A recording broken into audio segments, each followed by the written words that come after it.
Hi everyone, and welcome to your weekly Pick a Card Tarot readings for the week of August 10th. If we haven't met, my name is Sydney, I'm the tarot guy next door, and I use my occult knowledge and intuition to help guide you towards the life you want. If you have a question you want to ask the cards, you'll find information on how to get a private reading below. And if you want to learn how to read the cards, you'll find information on my beginner's course below. I'll be doing 5-card open readings, and here are the decks that I have for you. We have the Astro Matrix Tarot with Sodalite, the Tarot de Marseille with Tiger's Eye, and the new Palladini Tarot with Rose Quartz. We also have 4 different oracle cards to choose from 4 different decks. So go ahead and pick which tarot deck and which oracle card resonate with you the most. It's totally fine if you're drawn to more than one. And as always, you can pause this video if you need more time. As always with collective readings, take what resonates with you and leave aside what doesn't. If you want to jump straight to your reading, you'll find timestamps below. And with that, let's go right to the readings. Alright, Group 1, let's see what we have for you for this week.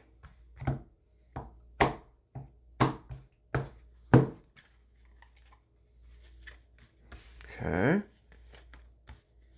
Very interesting. Yeah, very interesting mix of cards. Of course, the Eight of Swords is going to be at the bottom of this spread. But we shall see here.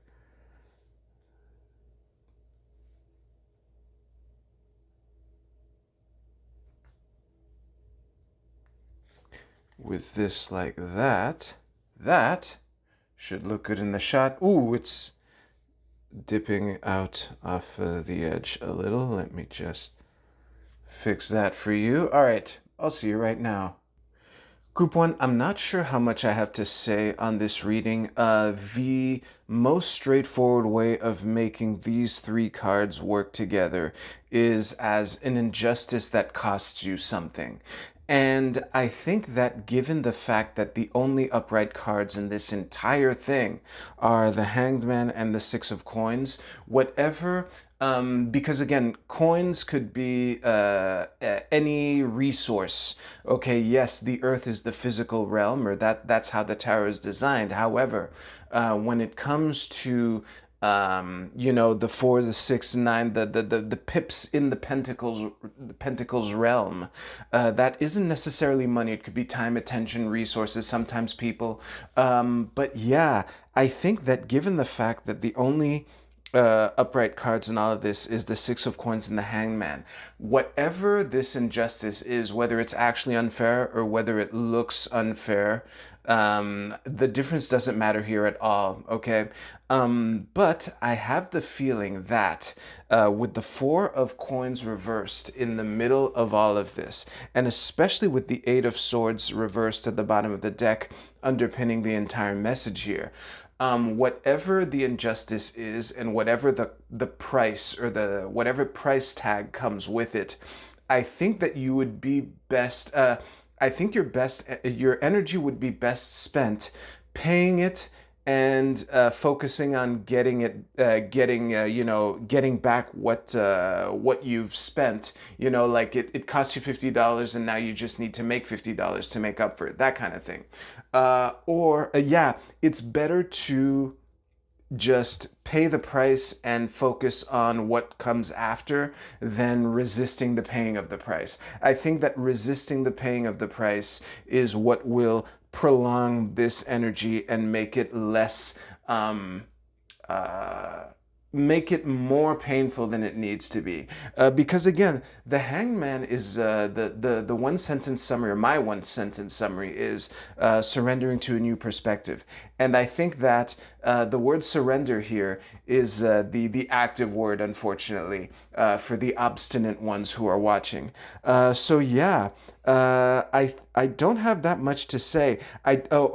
The 9 of Coins might be reversed, but it is still the 9 of Coins. So whatever, this is a nod that whatever this costs you it's not taking you anything that you can't get back. Hence why I've been harping so much on just pay it and focus on getting it back instead, because you're stepping over dollars to pick up dimes, basically.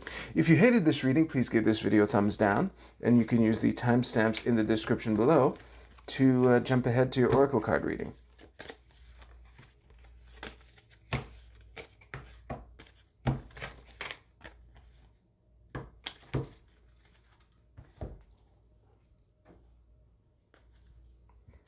All right, group 2. Let's see what we have for you for this week.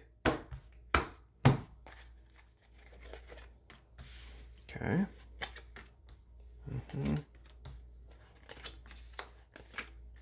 Ooh, look at all those aces. By all of, I mean both of, but you get it.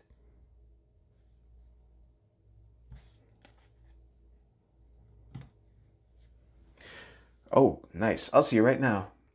I forgot to mention that the Queen of Coins flipped over while I was shuffling, but I don't think it changes much to anything here. So yeah, this reading has very strong threshold vibes.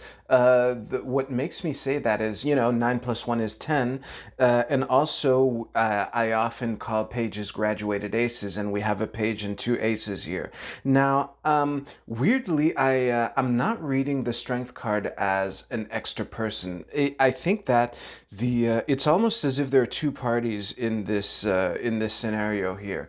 And I think that although the threshold vibes are there, I just want to bring your attention to the potential conflict that is also here. Because again, 9 plus 1 is 10. This ace is the same suit as the 9, so it fits rather well. This sword is not the same suit as the wands here, but wands and swords are similar enough. If you can swing a sword, you could probably swing a staff. If you can swing a staff, you could probably swing a sword. As long as you swing the staff, on one end, not a bow staff, but whatever. But regardless, the potential conflict could be the page here being so eager. Okay, it could either be the page thinking that this ace is what completes the set to make a 10 of coins, or it could be that he's so eager to get to this ace that he's ignoring this ace and he's trying to act as if these 9 coins are 10 coins and that he has everything he needs, but he doesn't. So, and I think that it's on the High Priestess here to be on the lookout for this, or on the Priestess, actually, as I like to call her in Marseille. So yeah, I like that the priestess and the page of wands are looking at each other, kinda, because yeah, she's the one with the knowledge here. I think that completing the set is on the high priestess so that she can free up the terrain for the page of wands to go grab this sword here. And I don't know how that plays out for you, but I'll just circle back to what I said at the beginning. This is very strong threshold vibes, and there's a pro and a noob who are mixed in and working together. So I would invite the pro to reel the noob in and to just make sure that all your ducks are in a row before you proceed to grab the opportunities that are opened up for you. If you liked your reading, please give this video a like, and you can use the timestamps in the description below to jump ahead to your Oracle card reading. I'll see you there.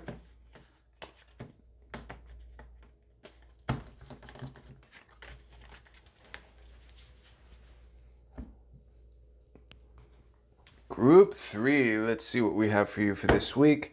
While I was shuffling, a card that looked an awful lot like the 3 of Swords reversed flipped over. Not sure if that was the card, but it sure looked like a heart.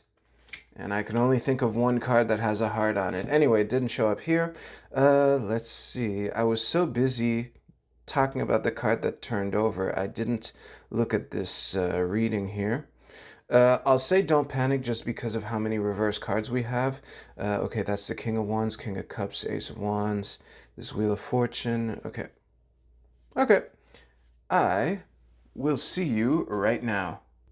Group 3, there's a scenario that came to mind while I was staring at these cards that I couldn't shake, and it makes your reading pretty straightforward, so I'm just going to go with it. So, yeah, it's like, because we have the King of Wands and the Ace of Wands here, and the only upright cards in this entire thing are the 2 of Cups at the bottom of this cross and the Hermit at the bottom of the deck underpinning the entire message. So it's almost as if the King of Wands tried to do something in his field and it didn't work out, and it happened in front of someone he likes, so now he's feeling self-conscious about it. That's kind of the way that all of this fits together. Well, it's the most straightforward way and the first way that it fit together. So that's how they're fitting together here.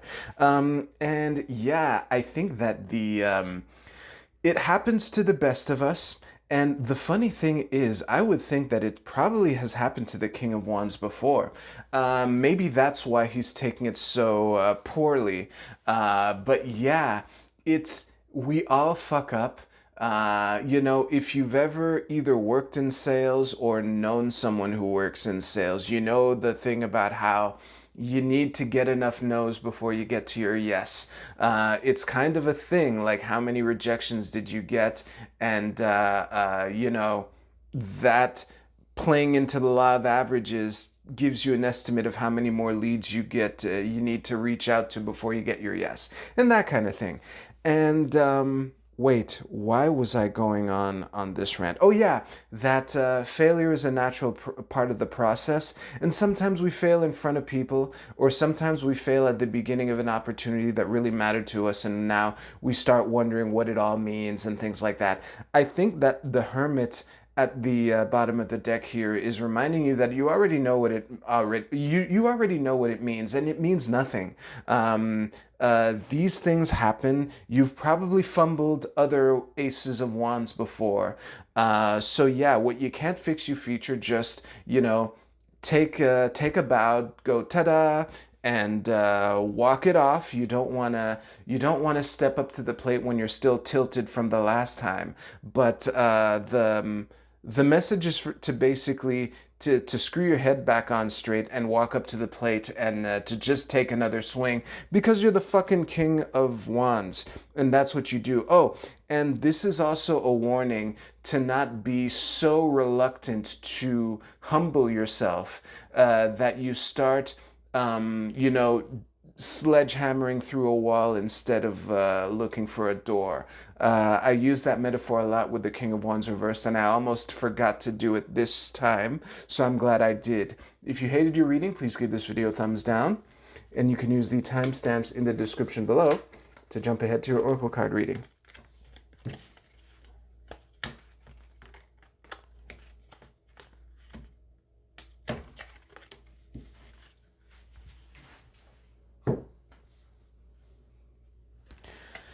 All right, let's see what we have for the Oracle card portion. This should be good enough. Let's do it. Group A, your card is Limitation. This is I Ching hexagram number 60. And the keywords are self-discipline, practice, self-respect, introspection, ritual, cultivate patience, build up energy, and maturity. I'm going to read all those words again, and then I'm going to highlight the ones that stand out to me based on the tarot portion. And I think that'll be enough. And actually, I'll do it with the card on... It's better for me to read them with it off camera, but for you. So yeah, self-discipline, practice, self-respect, introspection, ritual, cultivate patience, build up energy, and maturity.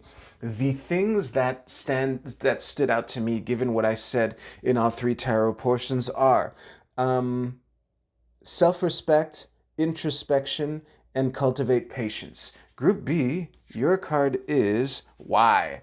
Ooh, this is really interesting. I'm going to look at the illustration on this card here. Okay, I am... because there are multiple ways to interpret the why question in the context of this video, and I think that it is an invitation to pursue the why and to not let your first answer to why not necessarily take it at first value. Sometimes when we ask why, there's another why behind the why. And yeah, don't drive yourself crazy into analysis paralysis, but this is the pathway that you're being invited to explore this week. Group C, your card is the Pig Spirit. Use your mind wisely. I think this is pretty straightforward. I'm going to pause just in case yeah, this is basically keep your wits about you, use your mind wisely, but I'm just going to see if there's something else. Nope, you have everything you need. Just use it wisely. Group D, your card is Intuition. Very interesting card given the tarot portion. I would take this at the face value of just trust your intuition this week. Trust yourself. Trust that.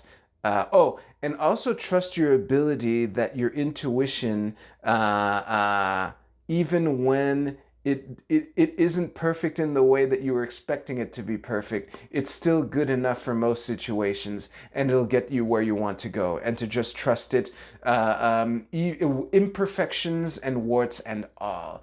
And that is a good note to wrap everything up on warts. If you like this video, please give this video a like. I hope you have a great week. Take care. I'll see you soon.